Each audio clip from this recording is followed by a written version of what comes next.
ಅಖಿಲಾಂಡ ಕೋಟಿ ಬ್ರಹ್ಮಾಂಡ ನಾಯಕ ರಾಜಾದಿರಾಜ ಯೋಗಿರಾಜ ಪರಬ್ರಹ್ಮ ಶ್ರೀ ಸಚ್ಚಿದಾನಂದ ಸದ್ಗುರು ಸಾಯಿನಾಥ್ ಮಹಾರಾಜ್ ಕಿ ಜೈ. ಗುರುವಿನ ಪಾದಾರವಿಂದಗಳಿಗೆ ವಂದಿಸುತ್ತಾ ನಮಸ್ತೆ ಸ್ನೇಹಿತರೆ, ಹೇಗಿದ್ದೀರಾ? ಗುರುವಿನ ಆಶೀರ್ವಾದ, ಭಗವಂತನ ದಯೆ, ಕರುಣೆ, ಪ್ರೇಮದಲ್ಲಿ ನೀವು ಸಂರಕ್ಷಿಸಲ್ಪಡ್ತಾ ಇದ್ದೀರಾ. ಅದೇ ರೀತಿ ನಾನು ಕೂಡ ಪ್ರಾರ್ಥನೆಯನ್ನು ಮಾಡ್ತಾ ಇವತ್ತಿನ ರೀಡಿಂಗ್ ಶುರು ಮಾಡ್ತಾ ಇದ್ದೀನಿ. ಸ್ನೇಹಿತರೆ, ಎಂದಿನಂತೆ ಇದು ಒಂದು ಟೈಮ್ಲೆಸ್ ಜನರಲ್ ರೀಡಿಂಗ್ ಆಗಿರುತ್ತೆ. ಹಾಗೆ ಇದು ಒಂದು ಕನೆಕ್ಟಿವ್ ಎನರ್ಜಿಲಿರುತ್ತೆ. ಯಾವ ಸಮಯದ ಎನರ್ಜಿ ಪ್ರಕಾರ ನೀವು ಈ ರೀಡಿಂಗ್ನ ಎನರ್ಜಿಗೆ ಕನೆಕ್ಟ್ ಆಗ್ತಿರೋ ಖಂಡಿತವಾಗಿ ಈ ಎನರ್ಜಿ ನಿಮ್ಮನ್ನು ಹೀಲ್ ಮಾಡುತ್ತೆ, ಗೈಡ್ ಮಾಡುತ್ತೆ. ನೀವು ನಂಬಿದ ಗುರುವಿನ ಆಶೀರ್ವಾದ, ಭಗವಂತನ ದಯೆ, ಕರುಣೆ, ಪ್ರೇಮದಲ್ಲಿ ನೀವು ಸರಿಯಾದ ನಿರ್ಧಾರಗಳನ್ನು ತಗೊಳ್ಳೋಕ್ಕೆ ಸಹಾಯ ಮಾಡುತ್ತೆ. ಹಾಗಾದರೆ ಮೊದಲನೇದಾಗಿ ಇಲ್ಲಿ ನಿಮ್ಮ ಯಾವ ವಿಚಾರ ಅಂದರೆ ಪ್ರಸ್ತುತ ಭಾವನೆಗೆ ಕನೆಕ್ಟ್ ಆಗ್ತಾ ಇದೆ ಅಂದರೆ, ನೀವು ನೋಟಿಸ್ ಮಾಡಿದ್ದೀರಾ, ನೀವು ಈ ಆಧ್ಯಾತ್ಮಿಕ ಒಂದು ಎನರ್ಜಿಯನ್ನು ನೀವು ಕನೆಕ್ಟ್ ಮಾಡಿದ ನಂತರ ಅಂದರೆ ನೀವು ಎಷ್ಟು ಗುರುವಿನಲ್ಲಿ ನಂಬಿಕೆ ಇಟ್ಟು ಸಾಕ್ತಾ ಇದ್ರೋ ಅಷ್ಟೇ ನಿಮ್ಮೊಳಗಿನ ಅರಿವು ಜಾಗೃತವಾಗ್ತಾ ಇದೆ. ಇದರಿಂದ ಭೌತಿಕ ಮಾಯೆಯತ್ತ ನೀವು ಸ್ವಲ್ಪ ಗಮನವನ್ನು ಕಡಿಮೆ ಮಾಡ್ಕೊಂಡಿದ್ದೀರಾ. ಅದನ್ನು ಜವಾಬ್ದಾರಿಯುತವಾಗಿ ಕರ್ತವ್ಯದಿಂದ ನಿರ್ವಹಿಸುವ ರೀತಿಯಲ್ಲಿ ನೀವು ನೋಡ್ತಾ ಇದ್ದೀರಾ. ಆದರೆ ನಿಮ್ಮ ಒಳಗಿನಿಂದ ಒಂದು ಪ್ರಯಾಣ ಆಂತರಿಕವಾಗಿ ಶುರುವಾಗಿದೆ ಅನ್ನೋ ರೀತಿಯಲ್ಲಿ ಕನೆಕ್ಟ್ ಆಗ್ತದೆ. ನೀವೆಷ್ಟು ಆಧ್ಯಾತ್ಮಿಕತೆಯ ಒಂದು ಕಡೆಗೆ ನಿಮ್ಮ ಪ್ರಯಾಣವನ್ನು ಬೆಳೆಸ್ತಾ ಇದ್ದೀರಾ, ನೀವು ಕೂಡ ನೋಟಿಸ್ ಮಾಡಿದರೆ ನಿಮ್ಮಲ್ಲಾದ ಬದಲಾವಣೆಯನ್ನು, ಹಾಗೆ ನಿಮ್ಮ ಸುತ್ತದವರು ಕೂಡ ಈ ಒಂದು ಬದಲಾವಣೆಯನ್ನು ನೋಟಿಸ್ ಮಾಡ್ತಾ ಇದ್ದಾರೆ. ಕೆಲವೊಂದು ಸಾರಿ ನಿಮ್ಮ ಎದುರಿಗೆ ಹೇಳಿರ್ಬೋದು, ಈಗ ನೀವು ತುಂಬ ದೇವರನ್ನು ಪೂಜಿಸ್ತೀರಾ, ಆರಾಧನೆ ಮಾಡ್ತೀರಾ, ಹಿಂದಿನಂತಿಲ್ಲ, ಈಗ ತುಂಬ ಗಾಢವಾದ ಆಳವಾದ ಒಂದು ಆಧ್ಯಾತ್ಮಿಕ ಪ್ರಯಾಣದಲ್ಲಿ ಸಾಕ್ತಾ ಇದ್ದೀರಾ ಅನ್ನೋ ರೀತಿ ನಮಗೆ ಅನ್ನಿಸ್ತಾ ಇದೆ. ಇಲ್ಲ ಕೆಲವರು ಹೀಗೂ ನಿಮ್ಮ ಸಂಬಂಧಿಕರೇ ಆಗಿರ್ಬೋದು, ಇಲ್ಲ ನಿಮ್ಮವರೇ ಆಗಿರ್ಬೋದು, ಸ್ವಂತದವರೇ, ನೀವು ಬಾಬಾರವರನ್ನು ತುಂಬ ವಿಶ್ವಾಸವಿಟ್ಟು ಪೂಜಿಸೋ ರೀತಿನ ನೋಡಿ ಆಗಿರ್ಬೋದು.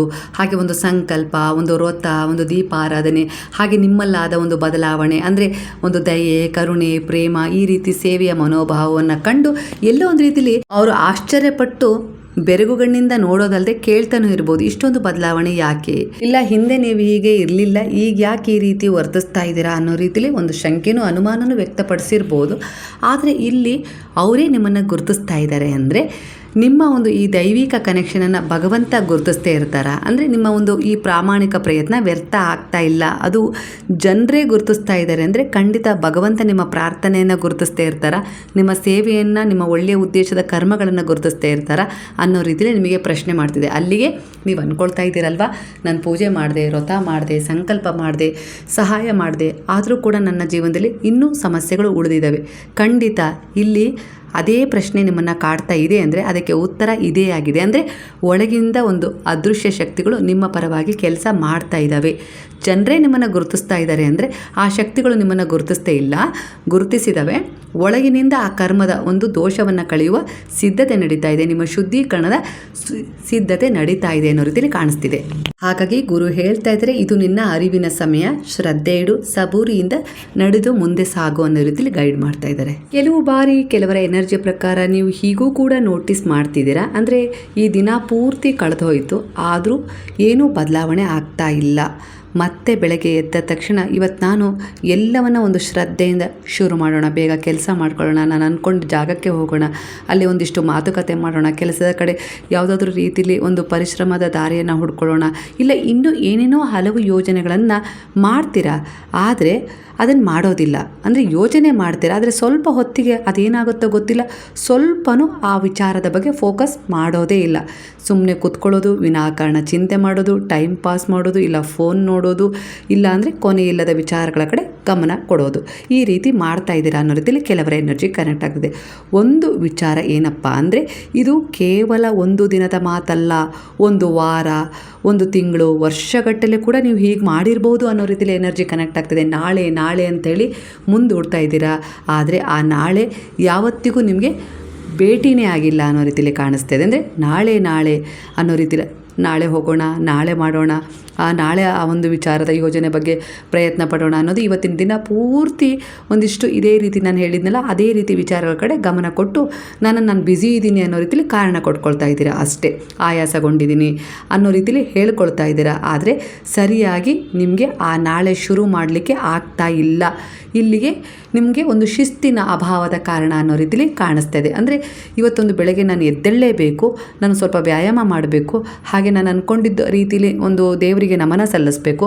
ಅದರ ಪ್ರಕಾರ ಒಂದು ಸಂತೋಷದಿಂದ ಮೊದಲಿಗೆ ಒಂದು ಖುಷಿಯಾಗಿ ಒಂದು ಕೆಲಸವನ್ನು ಶುರು ಮಾಡಬೇಕು. ಅದರ ಆಧಾರದ ಮೇಲೆ ನಾನು ಏನು ಅಂದ್ಕೊಂಡಿದ್ದೀನಲ್ಲ, ಇವತ್ತು 10 ವಿಚಾರಗಳನ್ನು ಅಂದ್ಕೊಂಡಿದ್ದೀನಿ ಅಂದರೆ ಅದರಲ್ಲಿ ನಾನು ಒಂದು 8 ಆದರೂ ಮಾಡಬೇಕು ಅನ್ನೋ ರೀತಿಲಿ ನೀವು ಅಂದ್ಕೊಂಡು 10 ಮಾಡಬೇಕು ಅಂತೇಳಿ ನೀವು ಅಂದ್ಕೊಂಡು ಅದರಲ್ಲಿ 8 ಆದರೂ ಆದರೆ ನಿಮಗೆ ಮನಸ್ಸಿಗೆ ಸಮಾಧಾನ ಸಿಗುತ್ತೆ. ಆದರೆ ನೀವು ಈ ರೀತಿ ಶಿಸ್ತಿಲ್ಲ ನಿಮಗೆ ನಾಳೆ ಅನ್ನೋದ್ರ ಮೇಲೆ.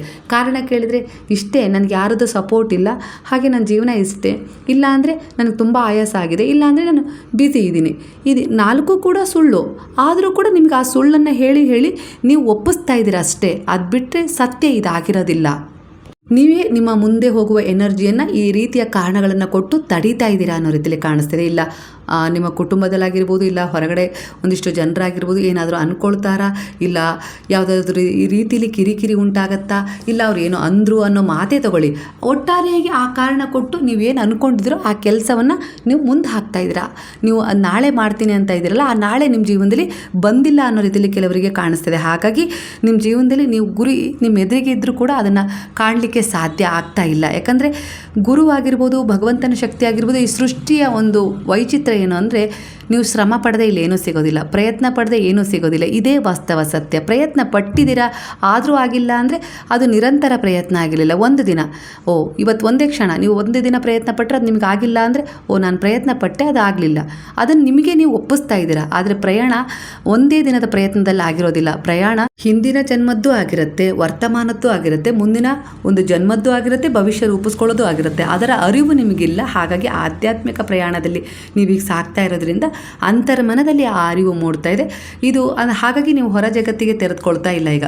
ಅಂದರೆ ಭೌತಿಕ ಆಸೆಗಳು ಇದೆ, ಕರ್ತವ್ಯ ಇದೆ, ಜವಾಬ್ದಾರಿಗಳಿದ್ದಾವೆ, ಆದರೆ ಅಷ್ಟು ನೀವು ಅದ್ರ ಜೊತೆ ಮಿಂಗಲ್ ಆಗ್ತಾ ಇಲ್ಲ. ಹೇಗೆ ಅಂದರೆ ಈಗ ನೀವು ಆಂತರಿಕವಾಗಿ ಕೆಲವು ಯೋಜನೆಗಳನ್ನು ಹಾಕ್ಕೊಂಡು ಯೋಚನೆಗಳೊಂದಿಗೆ ನೀವು ನಿಮ್ಮದೇ ಆದ ಸುತ್ತ ಒಂದು ಸ್ಟ್ರಾಂಗ್ ಒಂದು ಗಡಿಯನ್ನು ಹಾಕ್ಕೊಂಡು ಆ ಗಡಿಯಲ್ಲಿ ನೀವು ಸಾಕ್ತಾ ಇದ್ದೀರಾ ಅನ್ನೋ ರೀತಿಯಲ್ಲಿ ಕಾಣಿಸ್ತಿದೆ. ಕೆಲವರಿಗೆ ಈ ಅರಿವು ಮೂಡಿದ್ದು ಗುರುವಿನ ಶರಣದಲ್ಲಿ ಬಂದ ಮೇಲೆ. ಒಟ್ಟಾರೆಯಾಗಿ ಗುರುವಿನ ಶರಣದಲ್ಲಿ ಅರಿವಿದೆ ಅನ್ನೋ ಸತ್ಯ ನಿಮಗೆ ಈಗ ತಿಳಿದಿದೆ. ಹಾಗೆ ಕೆಲವು ಬಾರಿ ನಿಮಗೆ ಈ ಪ್ರಶ್ನೆ ಕಾಡ್ತಾ ಇದೆ, ಬಾಬಾ ರಾತ್ರಿ ನನಗೆ ನಿದ್ದೆ ಬರ್ತಾ ಇಲ್ಲ, ಫೋನ್ ಕೂಡ ದೂರ ಇಟ್ಟಿದ್ದೀನಿ, ಆದರೂ ಕೂಡ ನನ್ನ ಮನಸ್ಸು ಸಿಕ್ಕಾಪಟ್ಟೆ ಯೋಚನೆಗಳನ್ನು ಮಾಡ್ತಾಯಿದೆ. ನಾಳೆಯ ಒತ್ತಡ, ಹಳೆಯ ನೆನಪು, ಒಂಟಿತನ, ಹಾಗೆ ನಾಳೆ ಏನಾಗುತ್ತೋ ಅನ್ನೋ ಭಯ, ಸರಿಯಾದ ನಿರ್ಧಾರಗಳನ್ನು ಮಾಡ್ತೀನ, ನನ್ನ ಜೀವನ ಸರಿಯಾಗುತ್ತಾ, ಅವ್ರು ಮರಳಿ ಬರ್ತಾರಾ, ಹಾಗೆ ನಾನು ಅಂದ್ಕೊಂಡದ್ದನ್ನು ನಾನು ಮಾಡ್ತೀನ ಅನ್ನೋ ರೀತಿಲಿ ನನಗೆ ತುಂಬ ಯೋಚನೆ ಮಾಡುವ ರೀತಿಲಿ ನನ್ನ ಮನಸ್ಸು ನನಗೆ ಪ್ರೇರಣೆ ನೀಡ್ತದೆ ಹೊರತು ನನಗೆ ನೆಮ್ಮದಿಯಾಗಿ ನಿದ್ದೆ ಮಾಡಲಿಕ್ಕೆ ಆಗ್ತಾ ಇಲ್ಲ ಬಾಬಾ ಅನ್ನೋ ರೀತಿಲಿ ನಿಮ್ಮ ಪ್ರಾರ್ಥನೆ ಕೆಲವರದ್ದು ಇದೆ ಅನ್ನೋ ರೀತಿಲಿ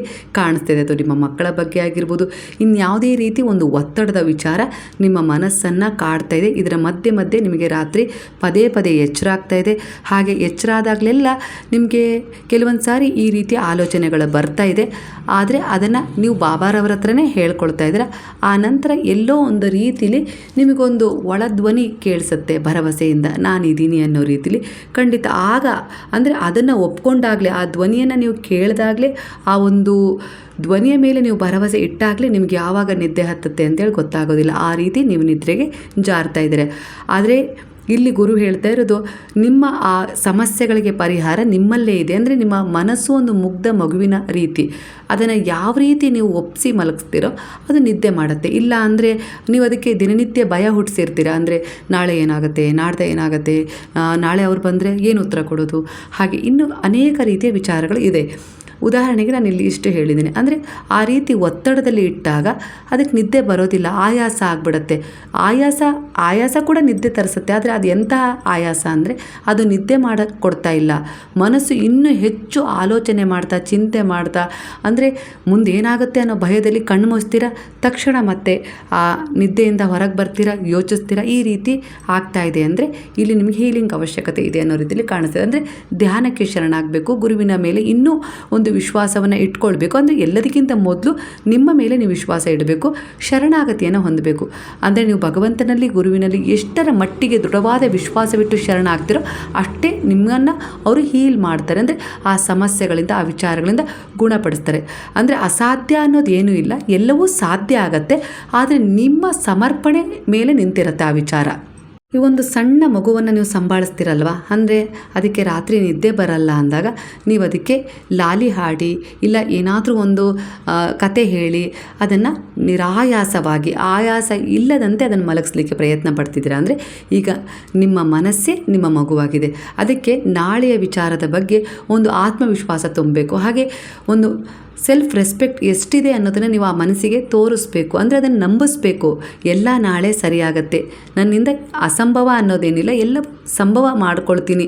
ಎಲ್ಲ ಒಂದು ಏನು ಒತ್ತಡ ಇದೆಯೋ ಸಮಸ್ಯೆ ಇದೆಯೋ ಕೆಲವೊಂದು ವಿಚಾರಗಳಲ್ಲಿ ಪರಿವರ್ತನೆ ತಗೊಳ್ಬೇಕು, ಅದನ್ನೆಲ್ಲ ನಾನು ನಿಭಾಯಿಸ್ತೀನಿ, ಖಂಡಿತ ನಡೆಯುತ್ತೆ ಅನ್ನೋ ರೀತಿಯಲ್ಲಿ ಆ ಮುಗ್ಧವಾದ ಮನಸ್ಸಿಗೆ ನೀವು ಒಪ್ಪಿಸಿದಾಗ ಆ ಮನಸ್ಸು ನಿರಾಯಾಸವಾಗಿ ನಿದ್ದೆ ಮಾಡುತ್ತೆ. ಇಲ್ಲ ಅಂದರೆ ಅದು ಮಲ್ಗೋದಿಲ್ಲ. ಅಂದರೆ ಪದೇ ಪದೇ ಎಚ್ಚರ ಆದಾಗಲೂ ಕೂಡ ಅದು ನಿಮಗೆ ಒತ್ತಡಕ್ಕೆ ಜಾರಿಸ್ತಾ ಇದೆ ಅನ್ನೋ ರೀತಿಯಲ್ಲಿ ಕೆಲವರ ಎನರ್ಜಿಗೆ ಕನೆಕ್ಟ್ ಆಗ್ತದೆ. ಇದು ಒಂದು ಕಾಯಿಲೆ ಅಲ್ಲ, ಇದಕ್ಕೊಂದು ಚಿಕಿತ್ಸೆ ಬೇಕು ಅಂತ ಇಲ್ಲ. ಇದಕ್ಕೆ ಚಿಕಿತ್ಸೆ ಏನಪ್ಪ ಅಂದರೆ ಭಗವಂತನಲ್ಲಿ ನೀವು ನಂಬಿದ ಗುರುವಿನಲ್ಲಿ ಸಂಪೂರ್ಣವಾಗಿ ಶರಣಾಗತಿಯನ್ನು ಹೊಂದೋದು. ನಾನೇ ಮಾಡ್ತೀನಿ, ಎಲ್ಲ ನಾನೇ ಸರಿಪಡಿಸ್ಕೊಳ್ತೀನಿ ಅಂದಾಗ ಮಾತ್ರ ಈ ರೀತಿ ಆಯಾಸ ಆಗೋದು. ಭಗವಂತನಲ್ಲಿ ಶರಣಾಗೋಣ ಅಂದರೆ ನಾನು ಈ ವರ್ತಮಾನವನ್ನು ಹೇಗೆ ಇಟ್ಕೊಳ್ಬೇಕು ಅನ್ನೋದ್ರ ಬಗ್ಗೆ ಮಾತ್ರ ಯೋಚಿಸ್ಬೇಕೇ ವಿನಃ ಮುಂದಿನ ಭವಿಷ್ಯ ಏನಾಗುತ್ತೆ, ನಾಳೆ ಏನಾಗುತ್ತೆ, ಹಾಗೆ ಹಿಂದೆ ಏನಾಗಿತ್ತು, ಹಾಗೆ ಹಿಂದಿನ ಕೆಲವು ಕಹಿ ಘಟನೆಗಳನ್ನು ನೆನ್ಪಿಟ್ಕೊಂಡು ಮುಂದೆ ಸಾಗೋದು ಇವೆಲ್ಲವೂ ವ್ಯರ್ಥ ಅನ್ನೋ ರೀತಿಯಲ್ಲಿ ಗುರು ಹೇಳ್ತದೆ. ಅಂದರೆ ಅವರ ಪಾದಗಳಲ್ಲಿ ನಂಬಿಕೆ ಇಟ್ಟು ಸಮರ್ಪಣೆಯಾಗಿದ್ದೀರಾ ಅಂದರೆ ಖಂಡಿತ ನಿಮ್ಮ ಜೀವನ ಹೇಗಿರಬೇಕು ಅಂತೇಳಿ ಅವರು ರೂಪಿಸ್ಕೊಡ್ತಾರೆ. ಅಂದರೆ ಅದರ ಮೇಲೆ ನೀವು ನಂಬಿಕೆ ಇಟ್ಟಾಗ ಮಾತ್ರ ಆ ಪರಿವರ್ತನೆ ನಿಮಗೆ ಸಿಗುತ್ತೆ. ಹಾಗಾಗಿ ಆಯಾಸಗೊಳ್ಬೇಡಿ ಅನ್ನೋ ರೀತಿಯಲ್ಲಿ ಇಲ್ಲಿ ವಿಚಾರ ಬರ್ತದೆ. ಹಾಗೆ ನಿಮ್ಮ ಜೀವನದಲ್ಲಿ ಯಾರು ಮರಳಿ ಬರಬೇಕು ಅಂತೇಳಿ ಬಯಸ್ತಿದ್ದೀರೋ ಖಂಡಿತ ಅವರು ಮರಳಿ ಬರ್ತಾರೆ. ಅಂದರೆ ನಿಮಗೆ ಏನು ಒಳ್ಳೆಯದೋ ಅದನ್ನು ಗುರುವು ಕೊಡುವ ಸಿದ್ಧತೆಯನ್ನು ಮಾಡಿದ್ದಾರೆ ಅನ್ನೋ ರೀತಿಯಲ್ಲಿ ಕಾಣಿಸ್ತಾ ಇದೆ. ಅಂದರೆ ನಂಬಿಕೆ ಇಡಿ. ಹಾಗೆ ನಿಮ್ಮ ಒಂದು ಈಗಿನ ಪ್ರಯತ್ನ ಏನಿದೆಯಲ್ಲ ಅದು ಕೆಲಸ ಕಾರ್ಯಗಳಾಗಿರ್ಬೋದು, ಜವಾಬ್ದಾರಿಗಳಾಗಿರ್ಬೋದು, ಆ ಕಡೆ ಗಮನ ಕೊಡಿ ಅನ್ನೋ ರೀತಿಯಲ್ಲಿ. ಅಂದರೆ ನಿಮ್ಮ ತನವನ್ನು ಕಳ್ಕೊಂಡು ಅದು ಬೇಕೇ ಬೇಕು ಅನ್ನೋ ರೀತಿಯಲ್ಲಿ ಪ್ರಯತ್ನ ಪಟ್ಟಾಗ ನೀವು ಕುಗ್ಗಿ ಹೋಗ್ತೀರಾ. ಹಾಗೆ ಕೆಲವೊಂದು ಸಮಯ ಕೂಡ ವ್ಯರ್ಥ ಮಾಡ್ಕೊಳ್ತೀರಾ. ಆ ಸಮಯವನ್ನು ಉಪಯೋಗಿಸ್ಕೊಳ್ತಾ ಪ್ರಾಮಾಣಿಕ ಪ್ರಯತ್ನ ಪಡ್ತಾ ಅವರು ಮರಳಿ ಬರಬೇಕು ಅನ್ನೋ ನಿಮ್ಮ ಒಂದು ಒಳ್ಳೆಯ ರೀತಿಯ ಪ್ರಾರ್ಥನೆ ಖಂಡಿತ ಫಲ ತಂದುಕೊಡುತ್ತೆ. ಅದು ಬಿಟ್ಟು ಒಂದು ಮೂಲೆಯಲ್ಲಿ ಏನೋ ಕೆಲಸ ಮಾಡಲ್ಲ ಕೂತ್ಕೊಂಡು ಅವ್ರು ಬರಬೇಕು ಅಂದರೆ ಖಂಡಿತ ಅದು ಅಸಾಧ್ಯ ಅನ್ನೋ ರೀತಿಯಲ್ಲಿ ಬರ್ತದೆ. ಯಾಕಂದರೆ ಪ್ರಾಮಾಣಿಕ ಪ್ರಯತ್ನದೊಂದಿಗೆ ನಿಮ್ಮ ಒಂದು ಸೆಲ್ಫ್ ಕಾನ್ಫಿಡೆಂಟ್ ಅಂದರೆ ಒಂದು ಆತ್ಮವಿಶ್ವಾಸ, ಹಾಗೆ ನೀವು ಏನು ಪಡ್ಕೊಳ್ಬೇಕು ಅಂತ ಇದ್ರೋ ಆ ಗುರಿಯತ್ತ ಹೋಗೋದಾಗಿರ್ಬೋದು, ಹಾಗೆ ಕೆಲವರನ್ನ ಇಗ್ನೋರ್ ಮಾಡೋದು, ಹಾಗೆ ಕೆಲವೊಂದು ವಿಚಾರಗಳನ್ನು ನಿಮ್ಮ ಜೀವನದಲ್ಲಿ ಅಳವಡಿಸ್ಕೊಳ್ಳೋದು, ಇವೆಲ್ಲವೂ ಮುಖ್ಯ ಆಗಿರುತ್ತೆ ಆ ಒಂದು ವ್ಯಕ್ತಿ ನಿಮ್ಮ ಜೀವನದಲ್ಲಿ ಮರಳಲಿಕ್ಕೆ ಅನ್ನೋ ರೀತಿಯಲ್ಲಿ ಬರ್ತಾ ಇದೆ. ಕೆಲವು ಸಂಬಂಧಗಳಿಂದ ಹೊರಗೆ ಬರಬೇಕು ಅಂತೇಳಿ ಬಯಸ್ತಾ ಇದ್ದಾರೆ, ಆದರೆ ಆ ನೆನಪು ಕಾಡ್ತಾ ಇದೆ.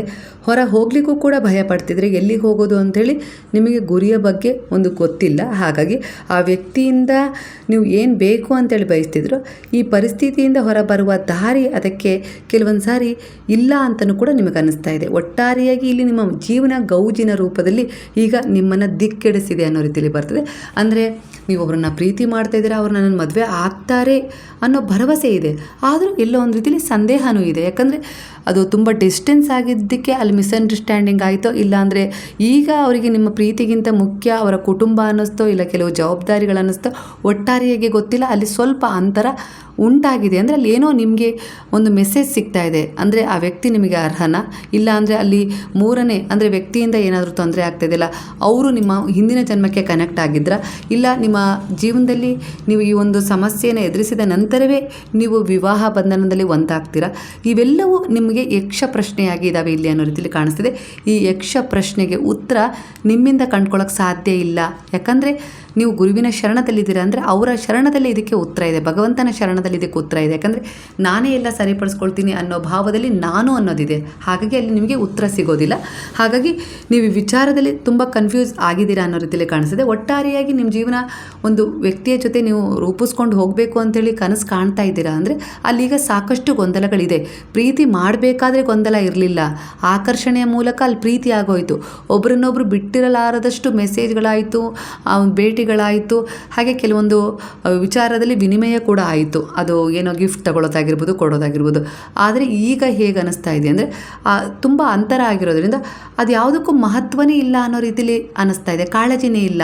ಅಂದರೆ ಅವ್ರ ಪಾಡಿಗೆ ಅವರಿರೋದು, ನೀವೆಲ್ಲ ಅವ್ರ ಬಗ್ಗೆ ತುಂಬ ಚಿಂತೆ ಮಾಡೋದು, ಅವರು ಅದಕ್ಕೆ ಪ್ರತಿಸ್ಪಂದಿಸ್ತಾ ಇರೋದು, ಅದರಿಂದ ನಿಮಗೆ ದುಃಖ ಆಗ್ತಾ ಇರೋದು, ಈ ರೀತಿ ನಡೀತಾ ಇದೆ. ಅಂದರೆ ಇಲ್ಲಿ ಅದು ನಿಮ್ಮ ಕೈ ಮೀರಿ ಹೋಗಿದೆ ವಿಚಾರ. ಈಗ ಅದನ್ನು ಸಂಭಾಳಿಸೋಕ್ಕೆ ನಿಮ್ಮಿಂದ ಸಾಧ್ಯ ಇಲ್ಲ. ನೀವು ನಂಬಿದ ಗುರುವಿಗೆ ಅದನ್ನು ಅರ್ಪಣೆ ಮಾಡಿ ನಿಶ್ಚಿಂತೆಯಿಂದ ನಿಮ್ಮ ಕೆಲಸ ಮಾಡಿ. ಅದು ಬಿಟ್ಟು ಕೆಲಸ ಮಾಡ್ತಾ ಮಾಡ್ತಾನೋ ಇಲ್ಲ ಮಾಡ್ದೇನೋ ಕೂತ್ಕೊಂಡು ಅದ್ರ ಬಗ್ಗೆನೇ ಚಿಂತೆ ಮಾಡೋದು. ಅಂದರೆ ಅವ್ರು ಯಾವಾಗ ನಂಗೆ ಫೋನ್ ಮಾಡ್ತಾರೆ, ಯಾವಾಗ ನನಗೆ ಮೆಸೇಜ್ ಮಾಡ್ತಾರೆ, ಇಲ್ಲ ನೀವೇ ಕೇಳೋದು, ಹೇಳಿ ಕಳಿಸೋದು, ನನಗೊಂದು ಮೆಸೇಜ್ ಮಾಡಿಲ್ಲ, ಉತ್ತರ ಕೊಟ್ಟಿಲ್ಲ, ಇಲ್ಲ ನೀನು ಯಾವಾಗ ಮದುವೆ ಆಗ್ತೀಯಾ, ಇಲ್ಲ ಅಂದರೆ ಇನ್ನೂ ಏನೋ ಒಂದು ರೀತಿಲೇ ಅಲ್ಲಿ ಅವ್ರು ಬೆನ್ನತ್ತಿ ಹೋದಷ್ಟು ಅದು ಮರೀಚಿಕೆ ಆಗುತ್ತೆ ಹೊರತು ಅದು ನಿಮ್ಮ ಕಡೆ ಒಂದು ಇಂಟ್ರೆಸ್ಟ್ ತೋರಿಸೋದಿಲ್ಲ ಅನ್ನೋ ರೀತಿಲಿ, ಅಂದರೆ ತಿರುಗೋದಿಲ್ಲ ಅನ್ನೋ ರೀತಿಲೇ ಕಾಣಿಸ್ತದೆ. ಯಾಕಂದರೆ ಯಾವುದೇ ಒಂದು ವಸ್ತು ಆಗಿರ್ಬೋದು, ಅಂದರೆ ಅದು ಹೆಣ್ಣು ಹೊನ್ನು ಮಣ್ಣು, ಅದ್ರ ಹಿಂದೆ ಹೋದಷ್ಟು ಸಮಸ್ಯೆ ಹೆಚ್ಚು. ಹಾಗಾಗಿ ನಾವು ಅದು ಹೇಗೆ ಅದನ್ನು ಸಂಭಾಳಿಸ್ಬೇಕು ಅಂದರೆ ಅದನ್ನು ವಿವೇಕದಿಂದ ಸಂಭಾಳಿಸ್ಬೇಕು. ಅದು ನಮ್ಮ ಜೀವನದಲ್ಲಿ ನಮಗೆ ಸಿಗಲೇಬೇಕು ಅಂತಿದ್ರೆ ಖಂಡಿತ ಸಿಗುತ್ತೆ. ಆದರೆ ಪ್ರಾಮಾಣಿಕ ಪ್ರಯತ್ನ ಇರಲಿ, ಒಂದು ಪ್ರಾಮಾಣಿಕವಾದ ಒಂದು ಪ್ರಾರ್ಥನೆ ಇರಲಿ. ಅದು ಬಿಟ್ಟು ಅದರ ಮೇಲೆ ತುಂಬ ಮರೀಚಿಕೆ ಹಿಂದೆ ಹೋದಂತೆ ಒಂದು ಮೋಹವನ್ನು ಬೆಳೆಸ್ಕೊಂಡ್ರೆ ಅದರಿಂದ ನಿಮಗೆ ತುಂಬ ಎಫೆಕ್ಟ್ ಆಗುತ್ತೆ, ತೊಂದರೆ ಆಗುತ್ತೆ. ಮುಂದಿನ ಭವಿಷ್ಯಕ್ಕಾಗಿರ್ಬೋದು, ಹಾಗೆ ನಿಮ್ಮ ಈಗಿನ ಎನರ್ಜಿಗಾಗಿರ್ಬೋದು, ಹಾಗೆ ನಿಮ್ಮ ಒಂದು ವಿಚಾರದಿಂದ ನಿಮ್ಮ ಕುಟುಂಬದ ಮೇಲೆ ಬೇರೆ ಬೇರೆ ರೀತಿಯಲ್ಲಿ ಪರಿಣಾಮ ಬೀರ್ತಾ ಇದೆ. ಅಂದರೆ ನಿಮಗೆ ಮದುವೆ ಆಗದೆ ಇರ್ಬೋದು, ಇಲ್ಲ ನೀವು ಅದಕ್ಕೆ ಉತ್ತರ ಕೊಡದೇ ಇರ್ಬೋದು, ಇಲ್ಲ ನಿಮ್ಮ ವರ್ತನೆಯಿಂದ, ಇಲ್ಲ ಯಾವುದೋ ರೀತಿಯಲ್ಲಿ ಅವರಿಗೆ ಎಲ್ಲೋ ಒಂದು ರೀತಿಯಲ್ಲಿ ಒಳಗೆ ಏನೋ ಯೋಚಿಸ್ತಾ ಇದ್ದಾರೆ ಅನ್ನೋ ರೀತಿಯಲ್ಲಿ ಕಾಣಿಸ್ತದೆ. ಆದರೆ ಅವ್ರು ಹೇಳ್ಕೊಳ್ತಾ ಇಲ್ಲ, ಕೆಲವರು ಹೇಳ್ಕೊಳ್ತಾನೂ ಇರ್ಬೋದು, ಯಾಕೆ ಹೀಗೆ ಏನಾದರೂ ಉತ್ತರ ಕೊಡು ಅನ್ನೋ ರೀತಿಯಲ್ಲಿ ಅವ್ರು ಕೇಳ್ತಾನೂ ಇದ್ದಾರೆ, ಆದರೆ ನೀವು ಉತ್ತರ ಕೊಡ್ತಾ ಇಲ್ಲ ಅನ್ನೋ ರೀತಿಯಲ್ಲಿ ಬರ್ತದೆ. ಹಾಗಾಗಿ ನಿಮ್ಮೊಬ್ಬರ ದೃಷ್ಟಿಕೋನದಿಂದ ಯೋಚಿಸ್ಬೇಡಿ. ಎಲ್ಲರ ಬಗ್ಗೆನೂ, ಅಂದರೆ ಎಲ್ಲರೂ ನಿಮ್ಮ ಗಮನದಲ್ಲಿದ್ದಾರೆ, ಒಂದು ಕುಟುಂಬದಲ್ಲಿದ್ದೀರಾ ಅಂದರೆ ಅವರನ್ನು ಸುತ್ತುವರೆದು ನಿಮ್ಮ ಒಂದಿಷ್ಟು ಕರ್ತವ್ಯಗಳಿರ್ತವೆ, ಅದರ ಕಡೆ ಫೋಕಸ್ ಮಾಡಿ. ಹಾಗಾಗಿ ಇಲ್ಲಿ ನೀವು ಸುಮ್ಮನೆ ಅವರನ್ನು ಬೆನ್ನು ಹತ್ತುತ್ತಾ ಇದ್ದೀರಾ, ವಿನಾಕಾರಣ ಪೀಡಿಸ್ತಾ ಇದ್ದೀರಾ, ಸ್ವಲ್ಪ ದಿನ ಮೌನವಾಗಿ ನೋಡಿ, ಅಲ್ಲಿ ಚೇಂಜಸ್ ಕಾಣುತ್ತೆ. ಮೌನಕ್ಕೆ ಆ ಶಕ್ತಿ ಇದೆ. ಅದೇ ನೀವು ಹಿಂದೆ ಬಿದ್ದಾಗ ಅದನ್ನು ಪಡ್ಕೊಳ್ಳೋದು ಅಷ್ಟು ಸುಲಭ ಅಲ್ಲ. ನೀವು ಅಂದರೆ ಅವರನ್ನು ಗಮನ ಸೆಳೆಯುವ ಅಷ್ಟು ಏನೇ ಮಾಡಿದರೂ ಕೂಡ ನೀವು ಗಮನ ಸೆಳೀತಾ ಇರಲ್ಲ, ಅಂತರ ಹೆಚ್ಚು ಮಾಡ್ಕೊಳ್ತಾ ಇರ್ತೀರ. ಹಾಗಾಗಿ ಸ್ವಲ್ಪ ದಿನ ಮೌನವಾಗಿ ನಿಮ್ಮ ಪ್ರಾರ್ಥನೆಯಲ್ಲಿ ಬೇಕಾದ್ರೆ ಅವ್ರು ಇರಲಿ, ಹಾಗೆ ನೀವು ಏನು ಕೆಲಸ ಮಾಡ್ತಿದ್ದೀರಲ್ಲ ಅದ್ರ ಕಡೆ ಸ್ವಲ್ಪ ಫೋಕಸ್ ಮಾಡಿ. ಅಂದರೆ ಮನಸ್ಸಿನಿಂದ ಸ್ವಲ್ಪ ದಿನ ಆ ವಿಚಾರವನ್ನು ತೆಗೆದುಬಿಡಿ. ಖಂಡಿತ ಆಗ ಅವರಲ್ಲಿ, ನಿಮ್ಮ ಎದುರಿಗಿದ್ದವರಲ್ಲಿ ಒಂದು ಪರಿವರ್ತನೆ ಖಂಡಿತ ಆಗುತ್ತೆ ಅನ್ನೋ ರೀತಿಯಲ್ಲಿ ಇಲ್ಲಿ ಒಂದು ವಿಚಾರ ರೆಸೊನೇಟ್ ಆಗ್ತದೆ. ಹಾಗೆ ನೀವು ಸಚ್ಚರಿತ್ರೆ ಪಾರಾಯಣವನ್ನು ಮಾಡ್ತಾ ಇದ್ದೀರಾ, ಮತ್ತು ನಿಮಗೆ ಈಗ ದೇವರ ಪೂಜೆ, ಅಂದರೆ ಈ ಆಧ್ಯಾತ್ಮಿಕ ಪಯಣದಲ್ಲಿ ನೀವು ಕನೆಕ್ಟ್ ಆದ ತಕ್ಷಣ, ಹಿಂದೆ ಹಾಗಿರಲಿ ಈಗ ಹಾಗಲ್ಲ, ನಿಮಗೆ ದೇವರ ದೀಪ ಬೆಳಗಿಸ್ಬೇಕು, ಯಾವಾಗ ಪೂಜೆ ಮಾಡ್ತೀನಿ, ಇಲ್ಲಾಂದರೆ ನಾನೇ ಮಾಡ್ತೀನಿ, ಅವರನ್ನು ಅಲಂಕಾರ ಮಾಡೋದು ನನಗಿಷ್ಟ ಅನ್ನೋ ರೀತಿಯಲ್ಲಿ ತುಂಬ ಹತ್ತಿರದ ಒಂದು ಸಂಬಂಧ ಹೇಗೆ ಇರುತ್ತಲ್ಲ, ಅಂದರೆ ಈಗ ಹೇಗೆ ಅಂದರೆ ಪ್ರೀತಿ ಮಾಡ್ತಾ ಇರೋರು ಒಬ್ರಿಗೊಬ್ರು ನೋಡದೆ ಇರೋಕ್ಕಾಗಲ್ಲ, ಮೊದಲಿಗೆ ತುಂಬ ಆಕರ್ಷಣೆ ಇರುತ್ತಲ್ಲ, ಆ ರೀತಿ ಆಕರ್ಷಣೆ ನಿಮಗೀಗ ಭಗವಂತನಲ್ಲಾಗಿದೆ. ಅಂದರೆ ಇದು ನೀವು ಒಂದು ಒಳ್ಳೆಯ ದಾರಿಯಲ್ಲಿದ್ದೀರಾ ಅನ್ನೋ ರೀತಿಯಲ್ಲಿ ಅರ್ಥ ಆಗ್ತದೆ. ಅಂದರೆ ನಿಮ್ಮ ಅಂತರಾತ್ಮದ ಬೆಳಕು ಈಗ ಒಂದು ಒಳ್ಳೆಯ ರೀತಿಯಲ್ಲಿ ನಿಮಗೆ ಪರಿವರ್ತನೆ ತರುವ ಸೂಚನೆ ಅನ್ನೋ ರೀತಿಯಲ್ಲಿ ಕಾಣಿಸ್ತದೆ. ಇದರಿಂದ ನೀವು ಅಗಾಧ ಪ್ರಮಾಣದ ಜ್ಞಾನವನ್ನು ಕಲೆಕ್ಟ್ ಮಾಡ್ತೀರಾ ಅನ್ನೋ ರೀತಿಯಲ್ಲಿ ಕಾಣಿಸ್ತದೆ. ಈ ಒಂದು ಎನರ್ಜಿ ಇದು ಎಲ್ಲರಿಗೂ ಕನೆಕ್ಟ್ ಆಗೋದಿಲ್ಲ, ಈ ಆಧ್ಯಾತ್ಮಿಕ ಎನರ್ಜಿ, ಆದರೆ ನಿಮಗೆ ಈಗ ಕನೆಕ್ಟ್ ಆಗಿದೆ. ಹೇಗೆ ಅಂದರೆ ಅದು ಗುರುವಿನ ಶರಣದಲ್ಲಿ ಬಂದ ಮೇಲೆ ಈಗ ನೀವು ಭೌತಿಕ ಜಗತ್ತಿನ ವ್ಯಾಮೋಹಕ್ಕಿಂತ ಹೆಚ್ಚಾಗಿ ಈಗ ಎಲ್ಲೋ ಒಂದು ರೀತಿಯಲ್ಲಿ ಅಂತರಾತ್ಮದಲ್ಲಿ ಕೆಲವೊಂದು ವಿಚಾರಗಳನ್ನು ಗುರುತಿಸಲು ಹುಡುಕಲು ಹೊರಟಿದ್ದೀರಾ. ಅದು ಆಧ್ಯಾತ್ಮಿಕ ವಿಚಾರದಲ್ಲಾಗಿರ್ಬೋದು, ಇಲ್ಲ ಯಾವುದನ್ನು ಕೆದಕೋ ವಿಚಾರದಲ್ಲಾಗಿರ್ಬೋದು. ಒಟ್ಟಾರೆಯಾಗಿ ನಿಮ್ಮ ಮನಸ್ಸಲ್ಲಿ ಈಗ ಏನು ಅನ್ನಿಸ್ತಾ ಇದೆ, ಭೌತಿಕ ಜಗತ್ತಷ್ಟೇ ಇಲ್ಲ, ಇಲ್ಲಿ ನಮ್ಗೆ ಕಾಣದೇ ಇರುವ ಒಂದು ಅದೃಶ್ಯ ಜಗತ್ತು ಕೂಡ ಇದೆ ಅನ್ನೋ ರೀತಿಯಲ್ಲಿ ನಿಮಗೆ ಮನವರಿಕೆ ಆಗಿದೆ. ಅದನ್ನು ಬೇರೆ ಯಾರ ಹತ್ರನೇ ಹೇಳೋಕ್ಕಾಗೋದಿಲ್ಲ, ಯಾಕಂದರೆ ಅದನ್ನು ಒಪ್ಕೊಳ್ಳೋದಿಲ್ಲ. ಭೌತಿಕ ಮಾಯೆಯಲ್ಲಿ ಸಿಕ್ಕಾಕೊಂಡವ್ರು ಅದನ್ನು ಒಪ್ಕೊಳ್ಳೋದಿಲ್ಲ. ಆದರೆ ನಿಮಗೆ ಮಾತ್ರ ನಿಮ್ಮ ಅಂತರ್ಮನದಲ್ಲಿ ಈ ಒಂದು ಸ್ಪರ್ಶ ಆಗ್ತದೆ. ಯಾಕಂದರೆ ನೀವು ಬಾಬಾರವರ ಜೊತೆ ಒಂದು ನೇರವಾದ ಸಂಪರ್ಕದಲ್ಲಿದ್ದೀರಾ ಅನ್ನೋ ರೀತಿಯಲ್ಲಿ, ಭಗವಂತನ ಜೊತೆ ಒಂದು ನೇರವಾದ ಸಂಪರ್ಕದಲ್ಲಿದ್ದೀರಾ ಅನ್ನೋ ರೀತಿಯಲ್ಲಿ ಕನೆಕ್ಟ್ ಆಗ್ತದೆ. ಅಂದರೆ ಅವ್ರ ಜೊತೆ ಮಾತನಾಡೋದಾಗಿರ್ಬೋದು, ಏನಾದರೂ ನಿಮ್ಮ ಪ್ರಶ್ನೆಗೆ ಉತ್ತರ ಸಿಗಲಿಲ್ಲ ಅಂದರೆ ಅವ್ರ ಹತ್ರ ಕೇಳೋದಾಗಿರ್ಬೋದು, ಅದಕ್ಕೆ ಅವರು ಪ್ರತಿಸ್ಪಂದಿಸೋದಾಗಿರ್ಬೋದು, ಹಾಗೆ ಎಲ್ಲೋ ಹೋಗಬೇಕಾದ್ರೆ ಅವರ ಪರ್ಮಿಷನ್ ತೊಗೊಳೋದಾಗಿರ್ಬೋದು. ಆ ಪರ್ಮಿಷನ್ ತೊಗೊಂಡು ಹೋದಾಗ ನಿಮ್ಗಲ್ಲಿ ಯಾವ ರೀತಿ ಒಂದು ರಿಸಲ್ಟ್ ಸಿಗುತ್ತೆ, ತಗೊಳ್ಳದೆ ಹೋದಾಗ ಒಂದು ಯಾವುದೇ ರೀತಿ ರಿಸಲ್ಟ್ ಸಿಗುತ್ತೆ, ಇದರ ಅಂತರವನ್ನು ನೀವು ಗುರುತಿಸೋದಾಗಿರ್ಬೋದು. ಒಟ್ಟಾರೆಯಾಗಿ ಗುರುವಿನ ಎನರ್ಜಿ ನಿಮಗೆ ತುಂಬ ಪಾಸಿಟಿವ್ ಆಗಿ ಕನೆಕ್ಟ್ ಆಗಿರೋದ್ರಿಂದ ನೀವೀಗ ದೈವಿಕವಾದ ಒಂದು ನಡೆಯಲ್ಲಿ ಇದ್ದೀರಾ. ಹಾಗಾಗಿ ಇದನ್ನು ಬೇರೆ ಯಾರ ಹತ್ರನೂ ಹೇಳ್ಕೊಳ್ಳೋಕ್ಕಾಗೋದಿಲ್ಲ, ಆದರೆ ನಿಮ್ಮಲ್ಲಿ ಅದೊಂದು ಸಂತೋಷವನ್ನು ತಂದಿದೆ. ಅದ್ರ ಜೊತೆ ನಿಮ್ಮ ಕರ್ತವ್ಯ ಹಾಗೆ ನಿಮ್ಮ ಜವಾಬ್ದಾರಿಗಳನ್ನು ನಿಮ್ಮ ಕುಟುಂಬದ ಮಟ್ಟಿಗೆ ನಿರ್ವಹಿಸ್ತಾ ಇದ್ದೀರಿ. ಯಾಕಂದರೆ ಅದು ಕೂಡ ನಿಮ್ಮ ಕರ್ತವ್ಯ. ಅದು ಯಾಕಂದರೆ ಅದು ನಿಮ್ಮದೇ ಆತ್ಮದ ಆಯ್ಕೆ ಆಗಿರ್ಬೋದು, ಇಲ್ಲ ನಿಮ್ಮ ಹೆಂಡತಿದು, ಇಲ್ಲ ಗಂಡ, ಇಲ್ಲ ಮಕ್ಕಳು, ಇಲ್ಲ ಆ ಸಂಬಂಧದ ಒಂದು ಆಯ್ಕೆನೂ ಆಗಿರ್ಬೋದು. ಹಾಗಾಗಿ ಆ ಕರ್ತವ್ಯದಲ್ಲಿ, ಅಂದರೆ ಆ ಸಂಬಂಧದಲ್ಲಿ ನೀವಿದ್ದೀರಾ, ಒಂದು ಕರ್ತವ್ಯವನ್ನು ನಿರ್ವಹಿಸ್ತಾ ಅದರಿಂದ ನೀವು ಹೊರ ಹೋಗೋಕ್ಕೆ ಆಗೋದಿಲ್ಲ. ಇಲ್ಲ ಅಂದರೆ ಅಲ್ಲೊಂದು ರೀತಿಲಿ ಏನು ಅಂದರೆ ಅವ್ರಿಗೆ ನೋವು ಕೊಟ್ಟ ಒಂದು ಕರ್ಮ ನಿಮ್ಮನ್ನು ಕಾಡುತ್ತೆ. ಹಾಗಾಗಿ ಆ ಒಂದು ಸಂಸಾರದಲ್ಲಿ ಇದ್ಕೊಂಡೇ ನೀವು ಆಧ್ಯಾತ್ಮಿಕ ಸಾಧನೆಯನ್ನು ಏನು ಮಾಡ್ತಿದ್ದೀರ ಅದು ಸರಿಯಾದ ದಾರಿ ಅನ್ನೋ ರೀತಿಯಲ್ಲಿ ಕಾಣಿಸ್ತದೆ. ಹಾಗೆ ಕೆಲವರು ಒಂದಿಷ್ಟು ಸ್ನೇಹಿತರಿಂದ ನಿಮಗೆ ತುಂಬ ನೋವಾಗಿದೆ. ಯಾಕಂದರೆ ಅವರಿಗೆ ನೀವು ತುಂಬ ಒಂದು ಸಹಾಯ ಮಾಡಿದ್ರಿ, ಅವರ ಕಷ್ಟದಲ್ಲಿ ನೀವು ಅವರಿಗೆ ಬೆಂಬಲವಾಗಿ ನಿಂತಿದ್ರಿ, ಭರವಸೆ ಕೊಟ್ಟಿದ್ರಿ, ಒಂದು ಒಳ್ಳೆಯ ಮಾತುಗಳಿಂದ ಅವರನ್ನು ಸಂರಕ್ಷಿಸಿದ್ರಿ ಆ ಸಮಯದಲ್ಲಿ. ಯಾಕಂದರೆ ಅವರನ್ನೇ ಅವ್ರು ಬ್ಯಾಲೆನ್ಸ್ ಮಾಡ್ಕೊಳ್ಳೋ ಸಂದರ್ಭ ಇರಲಿಲ್ಲ, ಆದರೂ ಕೂಡ ನೀವು ಅವರನ್ನು ಬ್ಯಾಲೆನ್ಸ್ ಮಾಡ್ಕೊಳ್ಬೇಕು, ಆ ರೀತಿಯಲ್ಲಿ ಅವರಲ್ಲಿ ಒಂದು ಶಕ್ತಿಯನ್ನು ವಿಶ್ವಾಸವನ್ನು ತುಂಬಿದ್ರಿ. ಆದರೆ ಅದೇ ಸ್ನೇಹಿತರು ನಿಮಗೆ ಒಂದು ಶತ್ರು ರೀತಿಯಲ್ಲಿ ಕಾಡ್ತಿದ್ರೆ, ನಿಮ್ಮ ಬಗ್ಗೆ ಆಡ್ಕೊಳ್ಳೋದಾಗಿರ್ಬೋದು, ಇಲ್ಲೋ ನಿಮ್ಮ ಬಗ್ಗೆ ಒಂದು ಅಪಪ್ರಚಾರ ಆಗಿರ್ಬೋದು, ಏನೋ ಮಾಡ್ತಿದ್ರು. ಇದರಿಂದ ಆ ವಿಚಾರ ನಿಮಗೆ ಕಿವಿಗೆ ತಲುಪ್ತಾ ಇದೆ, ನೀವು ಹೇಳ್ಕೊಳ್ಬೋದು ಆ ಕಿವಿಗೆ ಯಾಕೆ ತಲುಪಬೇಕು, ನಾನು ಬೇಡ ಅಂತೇಳಿ ಅವರನ್ನು ಇಗ್ನೋರ್ ಮಾಡಿದ್ದೀನಿ ಅಂದರೆ ಇದು ನಿಮಗೆ ಪಾಠ, ಇಲ್ಲಿ ಇನ್ನೂ ಏನೋ ಕಲಿಯೋದಿದೆ ಅನ್ನೋ ರೀತಿಯಲ್ಲಿ ಹೇಳ್ತಾ ಇದೆ ಅನ್ನೋ ರೀತಿಯಲ್ಲಿ ಬರ್ತದೆ. ಆ ಥರದವರು ಮತ್ತೆ ಕನೆಕ್ಟ್ ಆಗ್ಬೋದು. ಹಾಗಾಗಿ ಎಚ್ಚರಿಕೆಯಿಂದ ಇರು, ಅಂದರೆ ನಿನ್ನ ಇತಿಮಿತಿಯಲ್ಲಿ ನೀನು ಇರು ಅನ್ನೋ ರೀತಿಯಲ್ಲಿ ಪಾಠ ಹೇಳ್ತಾ ಇರ್ಬೋದು. ಇಲ್ಲ ಅಂದರೆ ಅವರು ಆಡ್ಕೊಳ್ಳೋ ರೀತಿ ಇರುತ್ತಲ್ಲ, ಅದರ ನಿಮ್ಮಲ್ಲಿ ಏನಾದರೂ ಒಂದು ಕ್ರೋಧ, ಒಂದು ರೀತಿಯಲ್ಲಿ ಏನಾದರೂ ಸೇಡ್ ತೀರಿಸ್ಕೊಳ್ಳುವ ಭಾವ ಉಂಟು ಮಾಡುತ್ತಾ ಅನ್ನೋ ಪರೀಕ್ಷೆನೂ ಆಗಿರ್ಬೋದು ಅನ್ನೋ ರೀತಿಯಲ್ಲಿ ಬರ್ತದೆ. ಹಾಗಾಗಿ ಇಲ್ಲಿ ನೀವು ಅದನ್ನು ಯಾವ ರೀತಿ ತಗೊಳ್ತಿರೋ, ಒಂದು ಪಾಠದ ರೂಪದಲ್ಲಿ ತಗೊಳ್ತಿರೋ, ಇಲ್ಲಾಂದರೆ ಒಂದು ದ್ವೇಷ ತೀರಿಸ್ಕೊಬಿಡೋಣ ಅನ್ನೋ ರೀತಿಲಿ ತಗೊಳ್ತಿರೋ, ಅದು ಅಂದರೆ ಪರೀಕ್ಷೆ ನಡೀತಾ ಇದೆ ಅನ್ನೋ ರೀತಿಯಲ್ಲಿ ಕಾಣಿಸ್ತಿದೆ. ಹಾಗಾಗಿ ಇಲ್ಲಿ ನಿಮ್ಮ ಆಯ್ಕೆ ಖಂಡಿತ ಸ್ವಲ್ಪ ಸಹನೆ, ಶ್ರದ್ಧೆ, ಸಬೂರಿಯಿಂದ ಇರಿ. ಅವರನ್ನು ಆ ವಿಚಾರ ಯಾರು ನಿಮ್ಮ ತಲುಪಿಸ್ತಾ ಇದ್ದಾರಲ್ಲ ಅದರಿಂದ ಒಂದು ಪಾಠವನ್ನು ತಗೊಳ್ಳಿ, ಆ ವಿಚಾರವನ್ನು, ಆ ವ್ಯಕ್ತಿಯನ್ನು ಹಾಗೆ ನೀವು ಗುರುವಿನ ಪಾದಗಳಲ್ಲಿ, ನೀವು ನಂಬಿದ ಭಗವಂತನ ಪಾದಗಳಲ್ಲಿ ಸಮರ್ಪಣೆ ಮಾಡಿ ಅನ್ನೋ ರೀತಿಯಲ್ಲಿ ಬರ್ತದೆ. ಆದಷ್ಟು ಬೇಗನೆ ನಿಮ್ಮ ಕುಲದೇವಿಯ ದರ್ಶನವನ್ನು ಮಾಡ್ತೀರಾ ಅನ್ನೋ ರೀತಿಯಲ್ಲಿ ಕಾಣಿಸ್ತದೆ. ಹಾಗೆ ನೀವು ಒಂದು ದೇವಿಯನ್ನು ತುಂಬ ನಂಬಿದ್ದೀರಾ ಅಂದರೆ ಆ ದೇವಿಯ ಹತ್ರ ಹೋದರೆ ನಿಮಗೆಲ್ಲಿಲ್ಲದ ಸಂತೋಷ, ಸಮಾಧಾನ ಸಿಗುತ್ತೆ. ಹಾಗೆ ಈಗ ಗುರುವಿನ ಅರಿವಿನೊಂದಿಗೆ ನೀವು ಸಾಕ್ತಾ ಇರೋದ್ರಿಂದ ಆ ದೇವಿಯಲ್ಲಿ ನಿಮಗೆ ಇನ್ನೂ ನಿಕಟವಾದ ಸಂಬಂಧ ಜಾಗೃತವಾಗಿದೆ.